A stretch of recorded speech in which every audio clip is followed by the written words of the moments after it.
Welcome to Engaging Online Learners. This 5-day course will help you devise activities for your online classes. My name is Christopher Rosaitis. I've been teaching for nearly 20 years, and for the last 7 or 8 years I've been teaching online. I just completed my PhD in Instructional Design for Online Learning. This course tour will give you an overview of what to expect. So the first thing that I'm going to ask you to do is to do a introduction, introduce yourself, and that's in the forum right here. So you just click on that, and there's instructions there what I would like you to write inside of the introduction forum, and all you need to do, add new discussion topic right there. And here it is. So you're going to put a nice little title and your message right there. Then you're going to click Post to Forum. And then after you've done that, then we're going to go back. And then I'm going to, resources, right here, sorry. Clicked on it too fast. Most of the ideas for this course come from Conrad and Donaldson, and there's 2 books that they have, one in 2004, and it's available at this URL, and the one just recently, just over a year old or a couple years old, Continuing to Engage Online Learners, is available through Google Books, and not the whole book is available, but most of it is available there, and other resources that I got from research papers, but the main bulk of ideas come from Conrad and Donaldson. So I'll go back. I will be putting news items in there, other resources that I find will go in there. And then if you have any great resources, maybe you can post them in the news and announcements. If you have any questions about the course or anything about engaging online learners or anything, put them in the Q&A forum. So the course is broken up into three areas. And even though it says day 1, day 2, day 3, doesn't mean that at the end of day 1, Saturday, you've done these 3 items. You're more than welcome to do day 1 and 2 on the same day, or if you're not starting till Sunday, then that's fine also. And so the first part is content, which is here underneath Saturday. Days 2 and 3 have discussion, where you're going to share your ideas or your activities that you are using or you might use in your classes. And the third item, or the third area of the course, is this student engagement plan. Come up with a plan that you might start using now or in the near future to help engage your online students, and how you're going to go about changing your course. And so just to give you an idea, just go back up here and hang on before we go. And then the very last day on Wednesday, final reflection and a feedback about the course that we would like you to fill in. So let's go back for the beginning. So I got 3 activities here: engaging online students. So this is a SCORM activity. I'm just going to resize my window right there. So there's 3 or 4 activities I want you to do through this, and some of them are 1 pages, some of them are 2 or 3 pages. So if we're just going to give you an idea, so learning theories. So I'm going to want you to read this passage, answer the questions: which of the following 3 are also known as engaged learning? So you're going to pick the 3 that you think are, and then what happens is I pick 3, but only one of them is correct. So maybe I'm going to read this again. And problem-based learning, try again here first.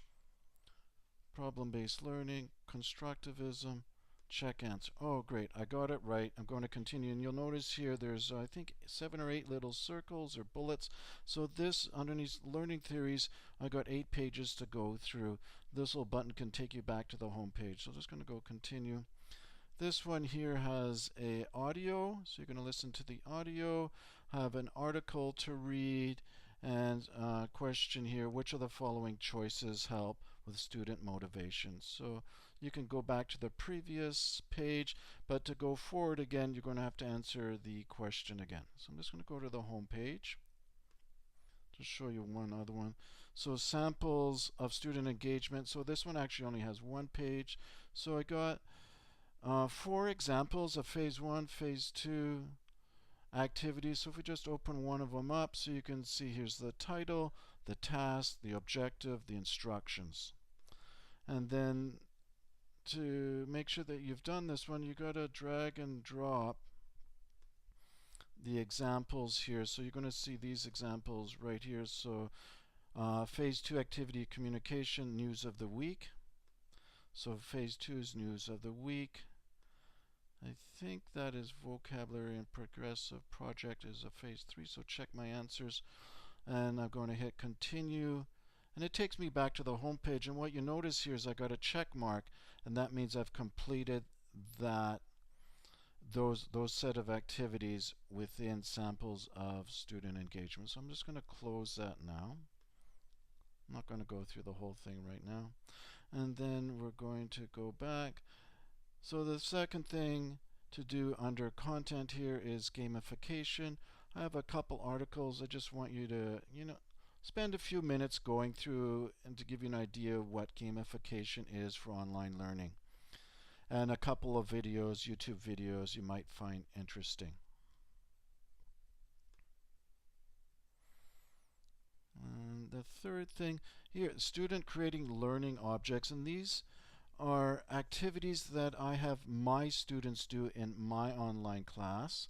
And I've done a presentation for INACOL back in December, just over a month ago, and you can download and view the Blackboard Collaborate presentation there. You can scrub through it as you know, go forward and see as much as you want. But these are activities that I do in my classes. And then what you're going to, after you've done all of that, and you've looked at the resources, then you're going to spend some time coming up with activities for phase 1 and 2 engagement and phase 3 and 4 engagement that are explained in the books, as well as engaging online students, this one here in the SCORM. And so what I'm going to want you to do is just going to open that up. You can do one or both. So you're going to come up with a design an icebreaker activity for phase 1 or design a peer partner activity for phase 2, and I've given a breakdown of both of those here in bullet forms, point form. Okay, and what I want you to do in your posts is which phases, is it phase 1 or 2, the title of your activity, which class and grade if applicable, the task the students have to do, objectives, and instructions. So if you go back to the SCORM activity, there's 3 or 4, actually 4 examples there. And if you go to Conrad and Donaldson's book, they give a whole bunch of examples. And you're going to add a new discussion. And what I want you to do is to respond to at least 2 other classmates. And when you do respond and to them, then you're going to say, I want you to use this setup for responding. Hey, I like the fact that, so you want to compliment their post, and you want to give some constructive criticism. So start your sentence, I wonder if, and to make things even better for their activity, you can give them an idea by a good next step might be. And so that's how you're going to respond, and hopefully we'll come up with some great activities that we can use in our classes right away or in our next sections. So the same thing for phase 3 and 4 engagement. And then for your assignment, I want you to come up with a plan to start including these activities in your online classes. So I've given a template to use in here if you want to use that, whether it's one or two activities that you're going to include in your classes right now or next or this summer or next year. So if you can complete that, so you're going to just add the submission right there.